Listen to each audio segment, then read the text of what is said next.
जब भी चुनाव आते हैं तो देश की राजनीति में एक ही मुद्दा सबसे ज्यादा हावी हो जाता है, हिंदू मुस्लिम। हर पार्टी अपनी अपनी तरह से इस मुद्दे को आगे बढ़ाने की कोशिश करती है।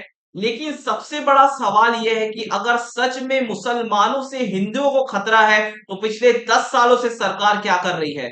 यह सवाल हम इसलिए उठा रहे हैं क्योंकि ये मुद्दा सिर्फ और सिर्फ चुनाव के समय ही क्यों सामने आते हैं। क्या यह जनता को असल मुद्दों से भटकाने का एक तरीका है? चुनावी मौसम में नेताओं का मुख्य लक्ष्य जनता के दिमाग पर काबू पाना होता है। इसके लिए वे कई तरह के पैतरे अपनाते हैं। सबसे कारगर पैतरा होता है डर का माहौल बनाना। नेताओं द्वारा लगातार यह कहा जाता है कि अगर दूसरी पार्टी सत्ता में आई तो एक धर्म विशेष को ज्यादा महत्व मिलेगा और दूसरे धर्म के लोग खतरे में आ जाएंगे। यह सब एक सोची समझी रणनीति के तहत किया जाता है ताकि जनता असल मुद्दों जैसे बेरोजगारी, महंगाई, शिक्षा और स्वास्थ्य पर ध्यान ना दे सके।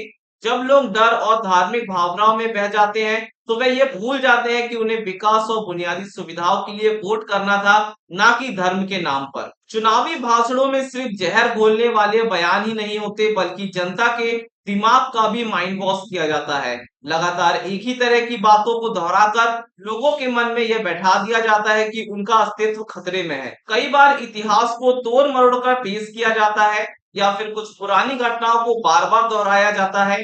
यह सब इसलिए किया जाता है ताकि जनता का ध्यान सरकार की विफलताओं से हटकर धर्म और जाति पर केंद्रित हो जाए। जनता यह सोचने लगती है कि उनकी सुरक्षा से वही पार्टी कर सकती है जो उन्हें डर दिखा रही है।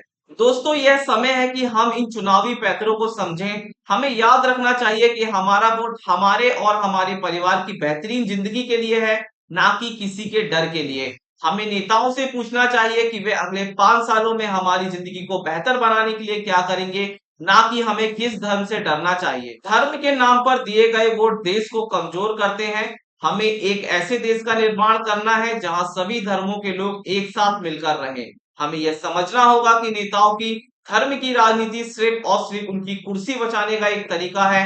इसलिए अगली बार वोट देने से पहले सोचे और सही फैसला लें।